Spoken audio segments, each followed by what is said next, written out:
Hola, ¿qué tal? Muy bienvenidos a un nuevo programa de Info Más. Hoy con una edición especial porque vamos a estar hablando del caso Fernando Báez Sosa, este joven que asesinaron en el verano del 2020, un grupo de chicos que jugaban al rugby, que decidieron matarlo a trompadas, a patadas, y hoy vamos a estar reviviendo ese caso con la actualidad primero de cómo se vive hoy la vida de los sentenciados, de estos rugbyers que están ya presos, de la familia de Fernando Báez Sosa, cómo fueron los juicios. Así que vamos a estar haciendo un breve repaso sobre este caso que sin dudas conmocionó a todo el país, a toda Argentina. Para eso la tenemos a Melanie Ruiz, que nos va a contar el paso a paso justamente de cómo se desarrolló este caso con un final trágico. ¿Cómo estás, Melanie? Muy buenos días, Tomás, y bueno, vamos a introducirnos lo que sería el caso de Fernando Báez Sosa, un caso, la verdad que mediático, conmocionador por todo lo que se vivió dentro, después de todo lo que pasó. Bueno, recordemos que este suceso, este crimen, sucedió el 18 de enero de 2020, ¿sí? En Villa Gesell, en un boliche ubicado, bueno, ahí en inmediaciones de la ciudad balnearia, en Lebric, precisamente, en donde, bueno, primero hubo una pelea, un confrontamiento dentro del lugar, luego los patobicas encargados de la seguridad de ahí sacaron a Fernando fuera del establecimiento.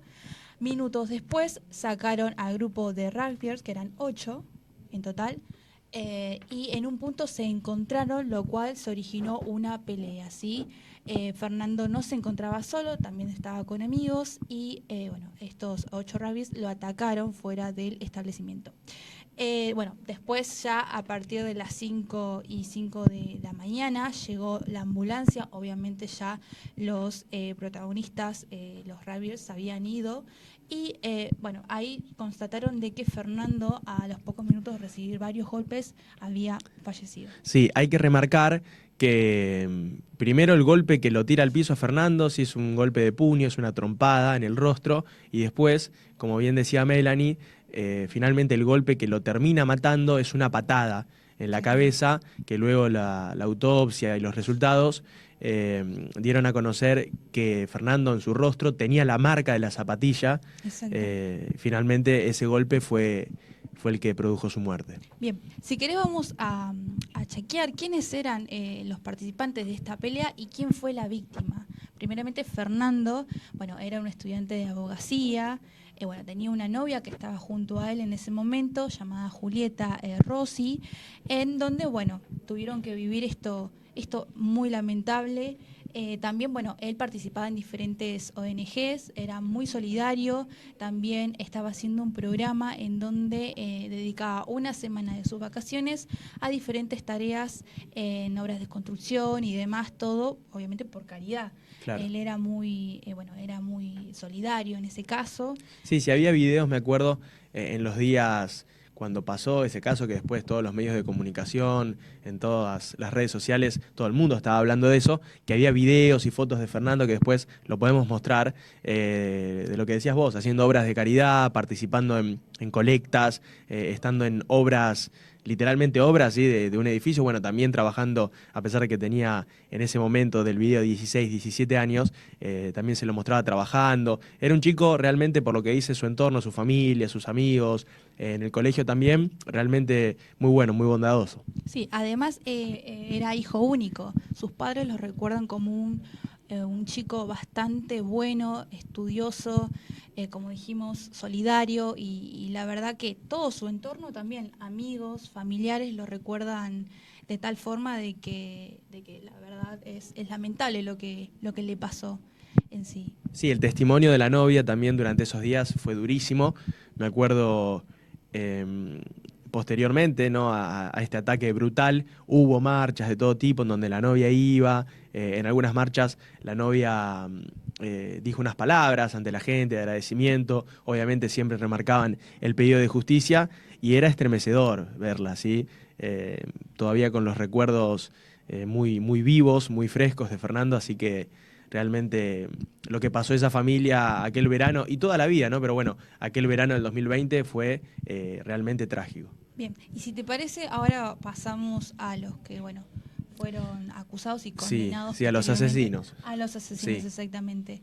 Bueno, primero lo tenemos a Máximo Thompson, que, bueno, hablando de su vida personal, él quería, bueno, estaba estudiando para profesor de educación física. Después de eso iba a ejercer la kinesiología. Bueno, él fue el autor principal, si se podría decir, del crimen.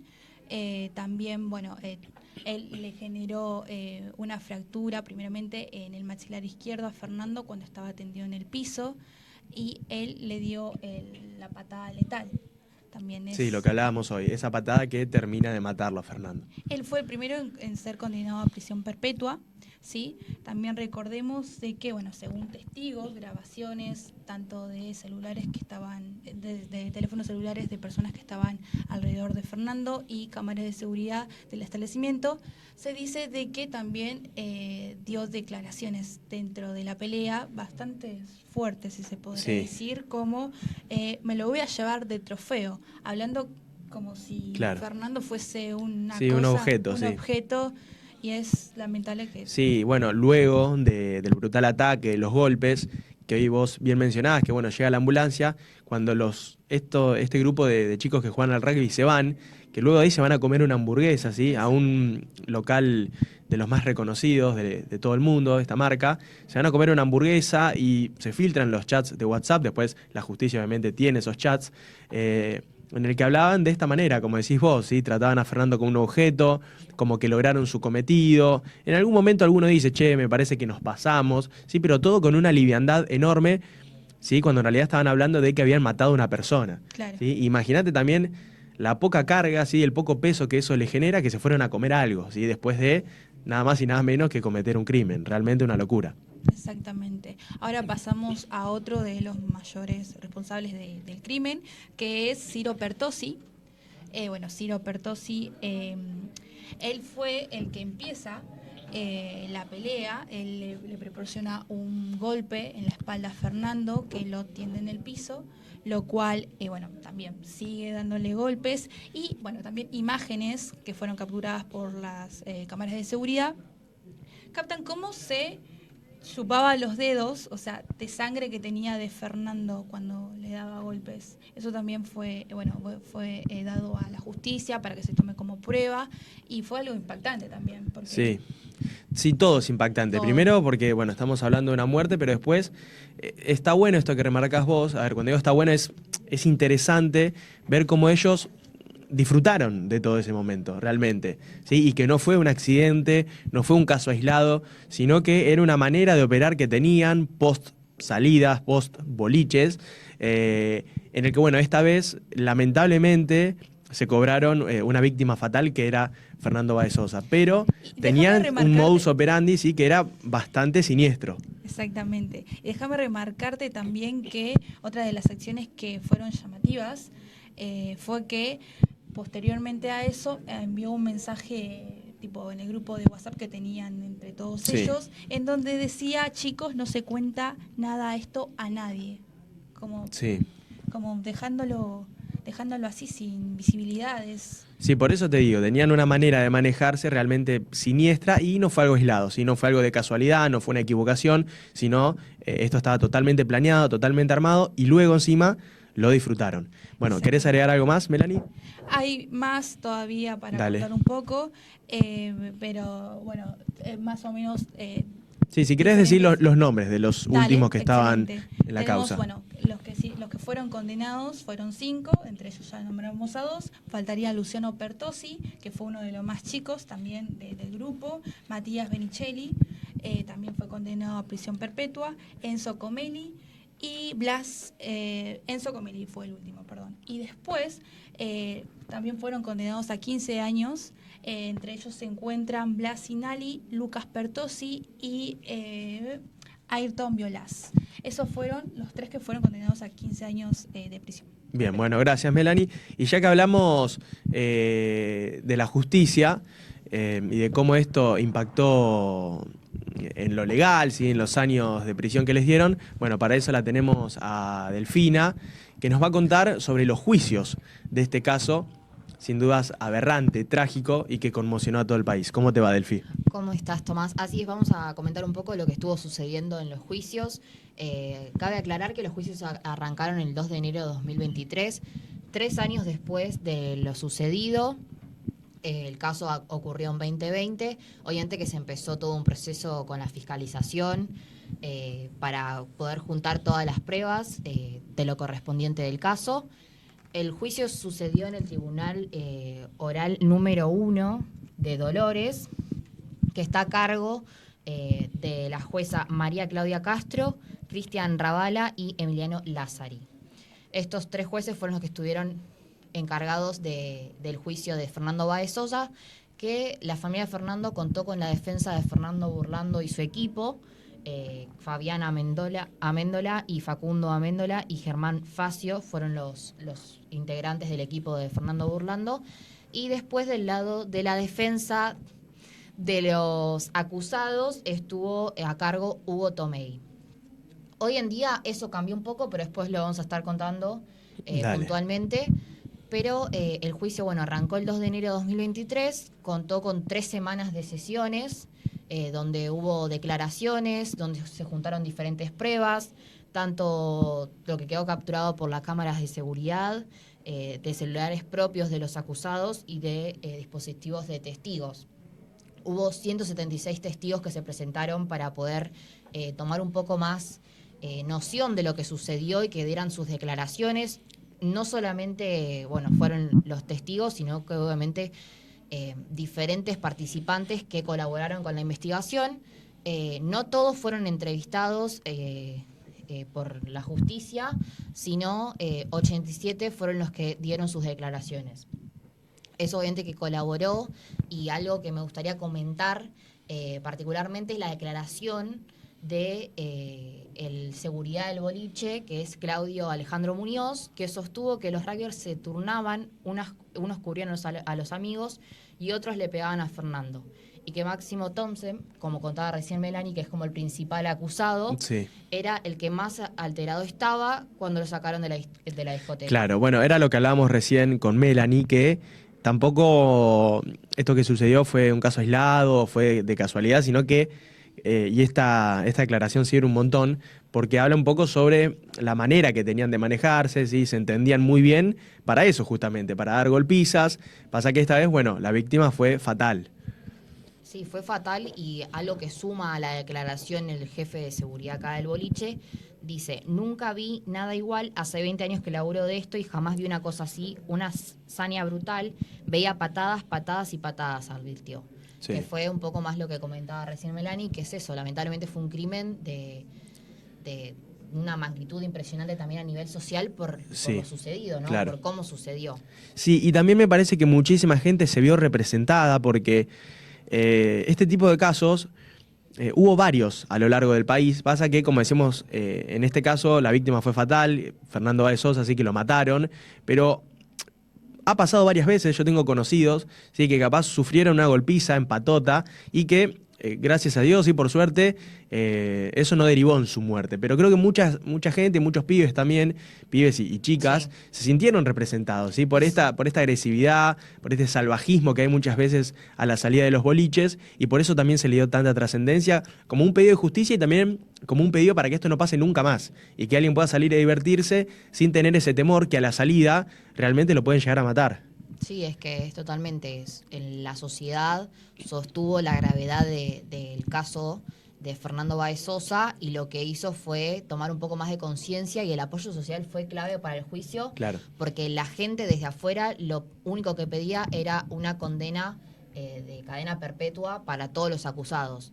De eso es lo que vamos a estar hablando un poco, porque Verónica Zamboni, que es la fiscal encargada desde Villa Gesell, que es donde sucedió el hecho, fue la que estuvo a cargo de la investigación y fue planteando diferentes optativas para el caso, que ella lo que planteaba era que se identificaron a 5 de los acusados, que son Máximo Thompson, Ciro Pertossi, Enzo Comelli, Matías Bencelli, sí, y Sinali. Claro. Esos son como los acusados principales, y dejó 3 apartados que son Pertossi, Lucas, Luciano y Ayrton Violas, que son como actores del hecho, Claro. que no están como acusados realmente de pertenecer a la gravedad de la tal magnitud del hecho, ¿no? Esto es lo que más o menos se sostuvo en la causa en el juicio de 2023 y ahora en 2024, exactamente el 4 de marzo, se confirmó la condena para los acusados, donde quedaron 5 cadenas perpetuas y 3 acusados con 15 años de prisión. Bien. Sí, La sí. verdad que fue algo bastante polémico también porque se esperaba que fueran perpetuas para todos, ¿no? Claro. Pero bueno, el homicidio fue condenado de esta manera y es un homicidio con los agravantes de alevosía y con el concurso premeditado de 2 o más personas. Esto igual tuvo una modificación. Esto fue lo que se sostuvo en 2023. Bien. Pero después en otra instancia la alevosía se la sacaron porque no hubo pruebas que comprobaran esto que se necesitan para clasificarlo de esta manera, pero lo que es agravado por 2 o más personas se sostuvo. Así que básicamente hoy en día los rugbyers hay 3 acusados por 15 años y los demás por una cadena perpetua. Claro. Claro. Hoy en día se encuentran en el penal de Merchol Romero y por lo que se comenta tienen una prisión bastante como libre. Sí, bueno, eso es también lo que quería remarcar y lo que pedía la gente en el momento del juicio y de pedir justicia, de que los rugbyers, una vez que vayan, que sean detenidos, ¿sí? Que estén presos, que estén en la cárcel, que no tengan ningún tipo de beneficio, ¿sí? Que estén al igual que otros presos, ¿sí? Que no tengan ni una comida aparte, ni recreos aparte, ni visitas aparte, porque pide la gente que se lo catalogue como lo que son, ¿sí? Que son asesinos y que hoy son presidiarios más, igual que otros. Claro, así es. Si querés, remarcamos los nombres de Dale. las condenas perpetuas, que son Máximo Thompson, Ciro Pertossi, Enzo Comelli y Matías Benicelli y Luciano Pertossi son los que tienen cadena perpetua. Y los 3 condenados a 15 años son Ayrton Violas, Blas Sinali y Lucas Pertossi, que son condenados como partícipes secundarios de la causa. Que eso también entra un poco, digamos, en un veremos, porque la sociedad buscaba la perpetua y lo que buscaba Fernando Burlando, de defensa de Fernando Báez, es que también se haga perpetua para todos. Claro. Entonces hay como una disputa ahí de que si esto va a llegar a otra causa más adelante, ya que hoy en día Matías Benicelli y Máximo Thompson abandonaron la defensa general que tenían de Hugo Tomei y decidieron apartarse de eso y buscar sus propios abogados. Claro. Recurrieron a la Corte Suprema de Justicia bonaerense para intentar de vuelta al veredicto del tribunal, que sería volver a revisión de esta condena, que están ahora a cargo ellos de Carlos Atías y Francisco Oneto, que son los nuevos abogados. Sí, uno obviamente quiere justicia ya, quiere que se haga lo más rápido posible, pero bueno, son casos y procesos legales muy lentos. ¿Querés agregar algo más, Delphi?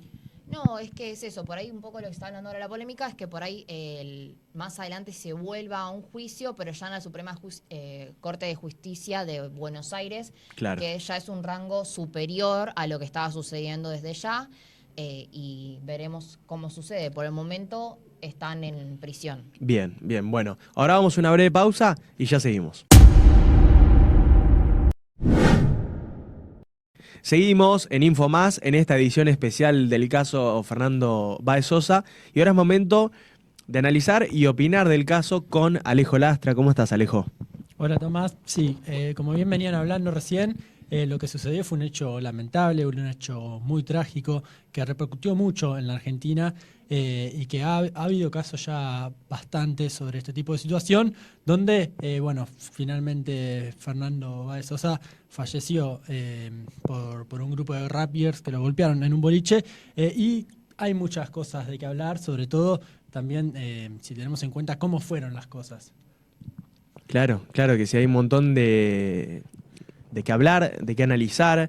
Hay mucha gente que mantiene que no hay que generalizar. A mí me gustaría entrar en ese debate y ahora te permito que te explayes, porque hay gente que dice que no hay que generalizar, pero hay gente también que se basa en datos estadísticos y dicen que no son casos aislados y de chicos que juegan al rugby. Obviamente acá no estamos diciendo que todos los chicos ni todas las personas que juegan al rugby son violentas o son agresivas, pero la realidad es que hay muchos casos de chicos que realizan este deporte que después están metidos en peleas o en casos de violencia, de agresión.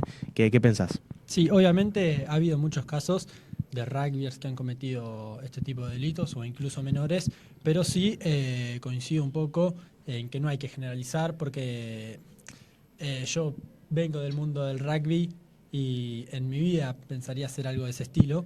Y sobre todo, por lo menos en mi club o cómo funcionan, los valores son distintos. Yo creo que también pasa un poco por un tema familiar, obviamente. Tal cual, ahí a eso quería hacer hincapié. Creo que uno puede formarse muchísimo en un club de rugby, en un club de fútbol, o sea, el deporte, pero siempre está la casa primero, los padres, y la educación ahí, los valores son fundamentales. Y yo creo que por lo menos en este caso, en el caso de Fernando Báez Sosa, estos chicos ya venían con una violencia, con una agresión que supera el club de rugby nada más, o supera el deporte, ¿sí? Si es que quizás algo de eso lo aprendieron ahí. Eso realmente no lo sé y sería... no puedo afirmar eso porque tendría una irresponsabilidad tremenda, pero sí puedo asegurar que ya venían con una violencia, con un nivel de agresión tremendo que seguramente ya también lo traían desde sus casas. Sí, obviamente puede pasar en esos casos que quizás el club incluso no tenga nada que ver. Sí, también se sabe que estos chicos, estos jóvenes, venían de una familia de clase media que habían tenido buena educación, tanto el colegio, pero bueno, siempre uno no se asegura eso. Sí, pero educación muchas veces no quiere decir con la formación que puede tener uno, ¿no? En un colegio, en un instituto, sino la educación, yo me refiero en valores, en códigos, en saber límites. Y bueno, creo que estos chicos no tenían eso ningún aspecto de justamente de respeto. No, sobre todo también lo que pasó en el post, que incluso después de que hayan hecho ese delito, se fueron a comer. Claro. Ahora no me acuerdo si era un McDonald's o qué, Sí. pero como si no hubiese pasado nada, con total tranquilidad, y eso es un poco chocante. Eso es lo que me sorprende, que por eso remarqué tantas veces que por lo menos este caso no fue casualidad, ¿sí? O no fue un error que puede tener cualquiera, porque cualquiera puede tener una pelea con otra persona, ¿sí? Y hay miles de peleas todos los días en la calle. Sí, pero llegar a tal punto... Sí, primero eso que decís vos, ¿sí? No se justifica para nada, ¿sí? Porque no fue una pelea nada más, sino que fue un asesinato, porque tampoco fue una pelea porque no estaban en igualdad de condiciones, ¿sí? Eran 8 contra 1, eso primero. Y después, todo el post, como decías vos recién, realmente este grupo de chicos lo disfrutaron, ¿sí? Se veían en su grupo de WhatsApp. Hoy nos contaba Melanie en el primer bloque que a Fernando lo catalogaban, ¿sí? Como un objeto, como un trofeo. Luego de eso se fueron a comer, ¿sí? Y venían de cometer un crimen, un asesinato. Entonces te demuestra Sí. que ellos, en su estructura mental, realmente tenían una perversidad, pero enorme. Sí, sorprende sobre todo con la tranquilidad en la que se manejaron los chats de WhatsApp después de cometerlo. Y eso es lo que quizás genera, ¿no? Preocupación por si puede llegar a volver a pasar, puede haber miles de casos. Y también quiero remarcar un poco cómo fue la justicia, que bueno, a algunos les dio cadena perpetua, y también cómo están ellos en la cárcel, porque tienen, se podría decir, ciertos privilegios o Claro. comodidades respecto a los demás. Sí, sí, se han filtrado videos, obviamente siempre es difícil meterse en el seno de la cárcel, pero que tienen beneficios en visitas, en comidas, quizás están aparte, no están con los demás presidiarios, y eso también es lo que pedía la gente, ¿sí? Que tengan un trato al igual que cualquiera que esté en la cárcel, porque No, son lógicamente. asesinos y quizás como tienen un poder económico elevado, tienen ciertos privilegios. Bueno, la gente, por lo menos en la calle y en redes sociales, sigue luchando contra eso. No, sí, lógicamente, y eso es un poco lo que más bronca da, sobre todo también a la familia, ¿no? Que es la que más Claro. sufrió, que sufrió la pérdida de un joven Sí. que tenía muchísimo por vivir. Sí, sí, sí, un montón. Y bueno, después de que sucedió este caso, se filtraron videos de cómo era Fernando, ¿sí? De que ayudaba en colectas, de que trabajaba incluso. Nada, realmente una locura lo que pasó que conmocionó a todo el país. ¿Querés cerrar con algo, con algún mensaje para la gente? No, obviamente no puede pasar más esto, mucho menos a la salida del boliche, que sabemos que es un lugar donde hay muchos jóvenes y donde suele pasar este tipo de situaciones.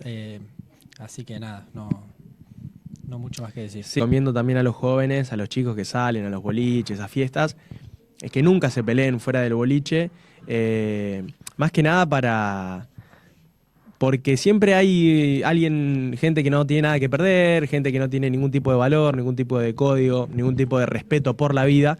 Entonces, capaz para vos es una pelea que termina ahí, ¿no? Y para el otro va a querer matarte, va a querer asesinarte, como hizo este grupo de jóvenes que juegan al rugby. Entonces, es una locura, no hay que arriesgar nunca la vida, y menos por algo así, por una pelea. Así que bueno, ahora vamos a hablar, porque pasa muchísimo esto a lo largo de todo el país, de casos similares, ¿sí? Al de Fernando Báez Sosa, algunos que terminaron con víctimas fatales, víctimas mortales lamentablemente, y otros que no, ¿sí? Que estuvieron muy cerca de eso. ¿Cómo estás, Aldana? Hola Tomás, muy buenos días a todos. Así es, vamos a reproducir un video sobre otros casos parecidos al de Fernando Báez Sosa, y una pregunta que nos hacemos es que ¿qué pasa, no, con la costa atlántica y el resto del país? Que pareciera ser que durante la temporada de verano, un escenario donde tiene que ser de disfrute y relajación para todos, parece ser que se convierte en una tragedia.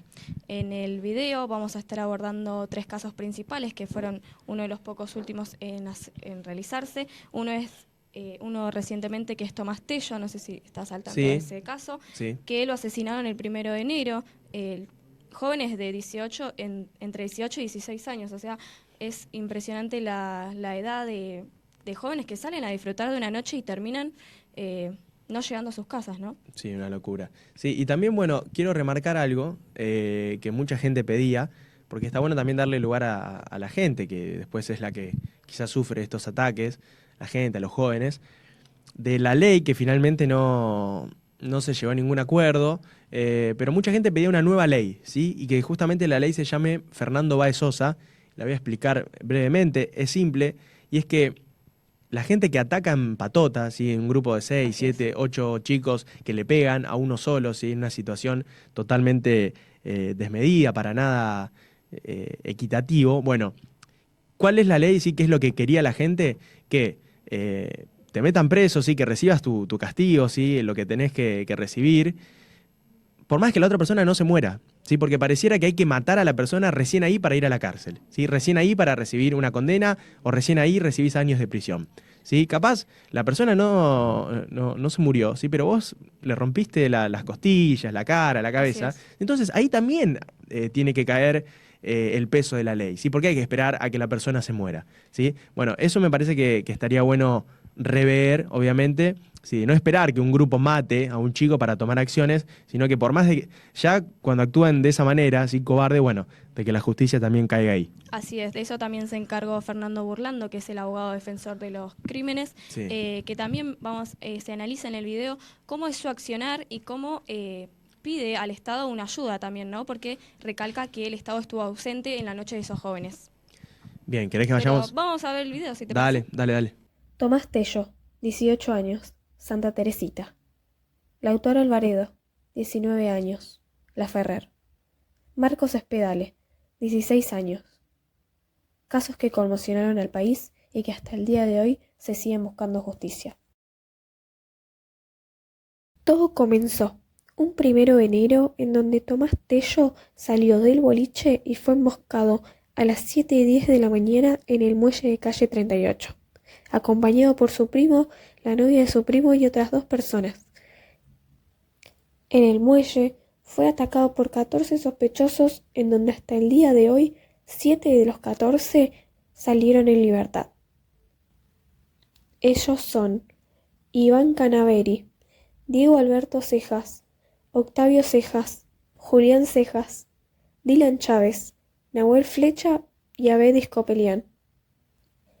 Mientras que el principal sospechoso, Damián Copelián, de 27 años, Federico Brandan, de 23, Roberto Nicolás de Jesús Ochoa, 27 años, Carlos Amestoy, 29 años, Lucas Carrillo, de 18 años, Alexis González, de 18 años, y Dylan Damián Morel, de 18 años, continúan en proceso en la cárcel. El fiscal de la causa pudo determinar que hubo 2 secuencias del asesinato, una en la playa y otra en donde Tomás fue asesinado fuera de su casa. La primera sucede cuando los sospechosos lo increpan a él y a las personas que lo acompañaban, incitándolos a una pelea. Así comienza el enfrentamiento en la orilla del mar, cuyas imágenes fueron difundidas luego de conocerse el crimen. En el video se muestra cómo allí lo amenazan por primera vez con un arma blanca. La víctima, intentando huir de los problemas, huyó junto a sus acompañantes, pero los agresores lo siguieron en patota hasta la calle 44, donde lo acorralaron en el pasillo de entrada de una vivienda y se turnaban para atacarlo a golpes de puntapiés, puños, piedras y botellazos en la cabeza y en el cuerpo. Pero todo terminó con la vida del joven cuando Damián Copelián, el principal sospechoso, le provocó una herida fatal cortopunzante a la altura del esternón con un arma blanca, provocando la muerte del joven de 18 años. Una vida de 18 años que fue arrebatada, 2 padres que quedaron destrozados, una madre que lo tildaba de trabajador y que todo el mundo lo quería, en donde todas las mañanas iba a trabajar con su tío. Y un padre que ante el dolor y la tragedia juró vengarse si la justicia no actuaba al respecto en el asesinato de su hijo. Otro caso que conmocionó al país fue el de Lautaro Alvaredo, el joven de 19 años que había salido a bailar al boliche y fue atacado por 3 personas en La Ferrer. La noche del 5 de noviembre, en donde Lautaro y sus amigos habían ido a bailar a Cirux, un boliche del lugar, en el local se produjo una pelea entre el grupo que conformaban la víctima y otros jóvenes. Conflicto que luego sería trasladado a una plaza ubicada a 100 metros del lugar. Así es, solo a 100 metros. En un momento de la pelea, Lautaro cayó al piso, donde recibió fuertes golpes en la cabeza hasta quedar inconsciente. Según los testigos, la pelea se había originado cuando un joven del otro grupo increpó a uno de sus compañeros por unos supuestos lentes rotos adentro del boliche. Por tal motivo, el personal de seguridad del establecimiento, como se ve en los videos, decidió expulsar a todos los que habían participado de ese conflicto. Luego de la pelea, tras estar inconsciente Lautaro, fue trasladado hasta el Hospital Germani, ahí en La Ferrer, donde recibió asistencia médica de inmediato. Sin embargo, posteriormente lo trasladaron a la clínica Mariano Moreno, donde permaneció 11 días, donde luego, desafortunadamente, falleció a causa de una muerte cerebral. Los 3 acusados imputados del delito de homicidio doblemente agravado, como lo fue en el caso de Fernando Báez Sosa con los rugbyers, fueron detenidos Patricio Moreira, de 19 años, Fabricio Román Estela, de 18 años, e Ian Noguera, de 19 años, quienes hasta el día de hoy siguen presos mientras el expediente avanza hacia la etapa de juicio oral. Entre el dolor y el llanto, los padres salieron a hablar y especificaron claramente que Lautaro era una persona tranquila, que no le gustaba para nada salir a bailar. De hecho, se trataba de una de las primeras veces que lo hacía. Las palabras del padre fueron claves. Creo que era la 3ª o la 4ª vez que salía a bailar. Le pedí que me avisara si estaba bien. Le puse la condición de que fuera y volviera en remis para que no tuviera problemas ni le robaran en la calle. Pero me lo mataron igual, dijo el padre. La ambulancia no venía y un patrullero no lo quería llevar. Denunció que estuvo 14 horas esperando a que venga la ambulancia de la UTA, todo porque les faltaba un papel. Porque ellos no habían podido hacer la denuncia y les faltaba eso. Hoy denuncia el padre que su hijo tendría que estar vivo.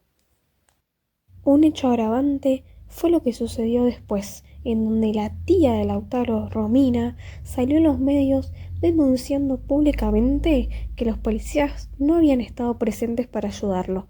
Es más, lo miraban y lo trataban de una persona alcohólica.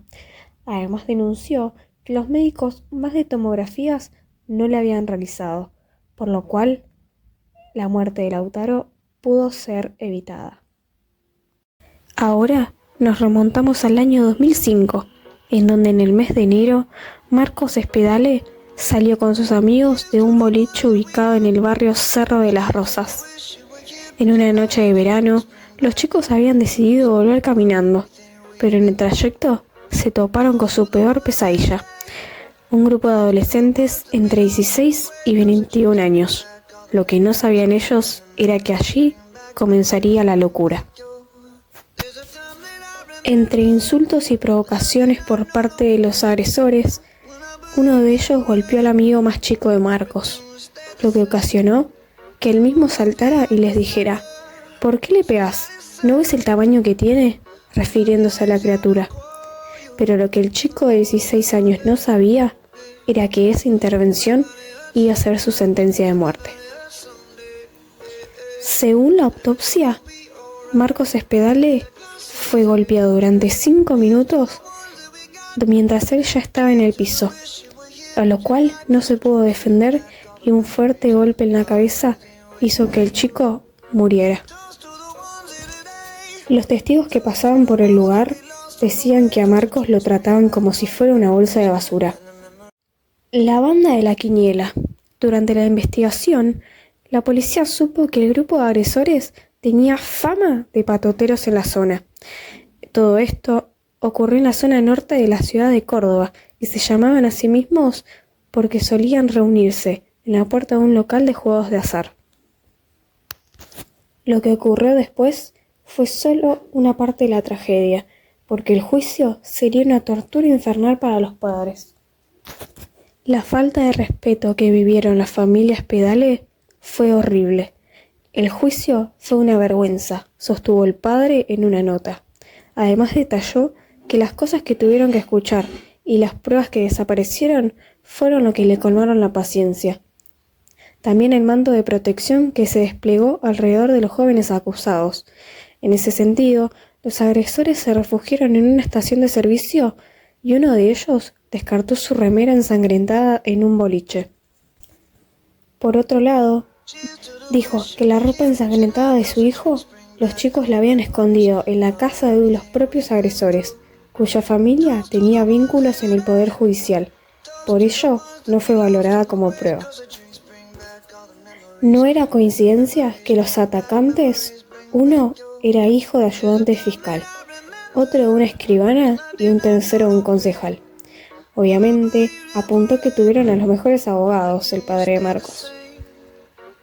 Con lo cual, los chicos tuvieron los mejores abogados. Tal vez esos vínculos hicieron que la única explicación sea la del desenlace que tuvo la historia. Para la justicia, fueron solo unos pobres chicos que no sabían lo que hacían. Y lo que la justicia dejó de lado es que el incidente que tuvieron con Marcos y sus amigos no había sido el primero para estos jóvenes, ya que tenían numerosos antecedentes de peleas. Por eso después se los empezó a llamar la patota de los chicos bien, ya que la mayoría pertenecía a familias de clase media alta y asistía a colegios privados de renombre. Hoy, en 2024, todos los acusados del crimen están libres. ¿Será una coincidencia que sean hijos de o realmente son inocentes? Bueno, allí pasaba este video de casos similares a los de Fernando Báez Sosa.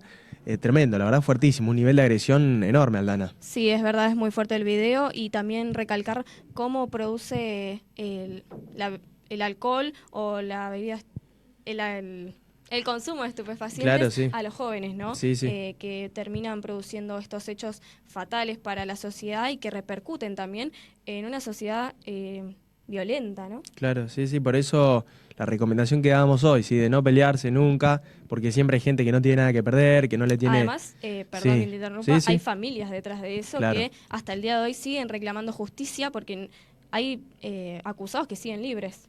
¿Sí? Y que lamentablemente cargan con eso durante toda la vida, ¿sí? Por más de que quizás sientan una pequeña tranquilidad cuando se hace justicia, pero la falta de ese hijo o hija la van a tener durante toda la vida y Así es. sin duda es que es fuertísimo. Ahora vamos a una breve pausa y ya volvemos.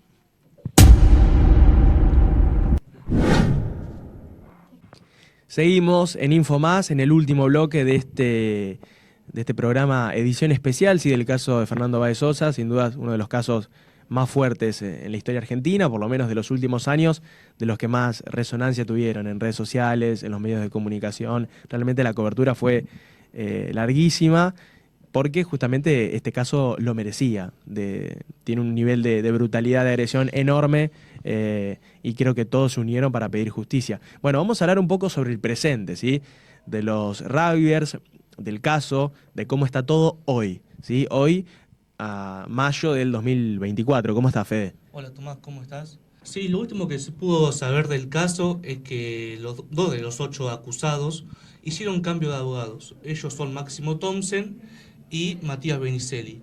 Uno de ellos, Máximo Thompson, tiene al abogado mediático Francisco Neto. Y Matías Benicelli tiene a Carlos Satías. Recordemos que a los ocho acusados lo representaba Hugo Tomei.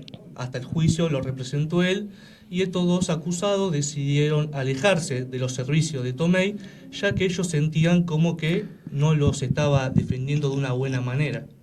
Sí, y también en el medio, en el grupo de los 8 rugbyers, hubo un quiebre en donde ya 2, como decís vos, se separaron, 2 también acusaron a los otros, un poco que se quisieron despegar. Así que sí, está bueno esto que contás, porque también al tener otra defensa quiere decir que ya un poco se quieren abrir del grupo y buscar otro tipo de sentencia, otro tipo de condena, ¿sí? Justamente alejarse, tratar de alejarse, no tratar de separarse, cuando en realidad ya están metidos en esto que es realmente trágico. Claro, en el caso de Matías Benicelli, lo que él expresó es como que Hugo Tomei no le presentó, no le dio la oportunidad de defenderse en el juicio. Recordemos que en ese juicio tan mediático, tan viral, en Benicelli no pudo hablar. Eso es una estrategia del abogado, de Tomei. Y también no le dejó dar explicaciones, como recién bien dije, y el nuevo abogado de Máximo Thompson, Neto, fue muy crítico con toda la causa, en especial con un peritaje muy clave. Ese peritaje habla de que la patada mortal fue por Máximo Thompson, y Oneto dice que Máximo Thompson no tiene nada que ver, que él no pegó esa patada mortal, y Thompson lo que dice en una carta es que Enzo Comelli fue el que le dio la patada final y lo dejó en una especie fuera de combate a Fernando.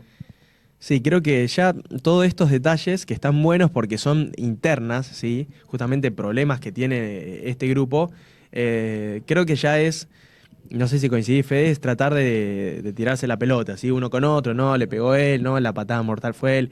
La realidad es que los 8 estuvieron inmersos en este asesinato, y por eso la condena también.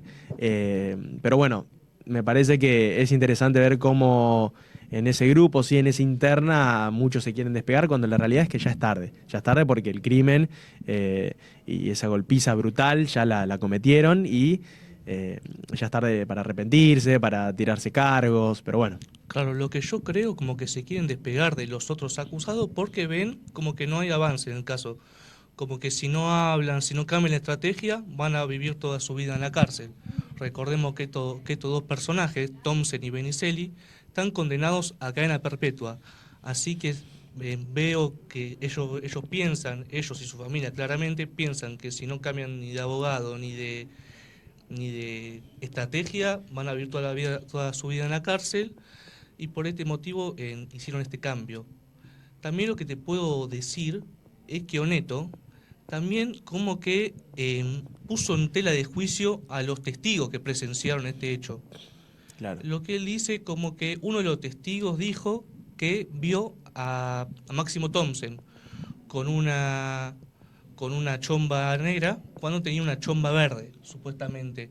Así que Oneto fue una bomba de explosión en este caso al hablar de todo esto, ¿no? Al poner en tela de juicio todo el proceso. Sí, sí, son todas tácticas, estrategias, como decías vos, que utilizan los abogados para ver si pueden defender de la manera más eficaz justamente a sus clientes, que por el momento no le está dando resultado, no por por la labor del abogado, ¿no? Sino porque lo que cometieron este grupo de jóvenes es brutal. Entonces, me parece que los abogados acá mucho no pueden hacer, pero bueno, obviamente van a tratar siempre, hasta la última instancia, tratar de sacar alguna ventaja. ¿Querés agregar algo más, Fede? Sí, también te puedo agregar que habló el papá de Matías Benicelli y dijo que su hijo no tiene nada que ver, que lo primero que le dijo Matías es que él no fue el que lo mató a Fernando, que no lo entregó como se dice en la causa. Así que el padre de Matías Benicelli está bastante disconforme con todo el proceso, con el abogado Tomei, claramente está muy enojado la familia Benicelli. Y ahora vamos a ver si con el correr del tiempo Enzo Comelli o su familia puede hablar, porque recordemos, como bien dije recién, que Máximo Thompson apuntó a Enzo Comelli como que él fue el principal asesino de Fernando. Claro. Así que vamos a ver si Enzo Comelli sale a hablar y a defenderse o a ver qué pasa, ¿no? Bueno, bien, Fede, muy completo. Y hasta acá llegamos con esta edición especial del caso de Fernando Báez Sosa, ¿sí? Para que sirva para concientizar, ¿sí? Y para, desde nuestro lugar, decirle a los jóvenes, recomendarle a los jóvenes, ¿sí? Que no entren en este tipo de peleas, porque, como dije hoy, y lo voy a repetir, hay gente que no tiene ningún tipo de respeto por la vida, no le da valor. Entonces siempre hay que cuidarse muchísimo porque hay gente muy agresiva, muy violenta, y que sin dudas te puede hacer pasar un mal rato, o en este caso, sin dudas, lo de Fernando, que es una locura. Lo mataron, lo asesinaron, ¿sí? Estuvo planeado, no fue un acto ni de casualidad, ni fue un error, ¿sí? Estuvo planeado. Este grupo de jóvenes son asesinos, así que hay que tener muchísimo cuidado y ojalá que la justicia siga actuando de esta manera. Hasta acá llegamos y les mandamos un gran abrazo.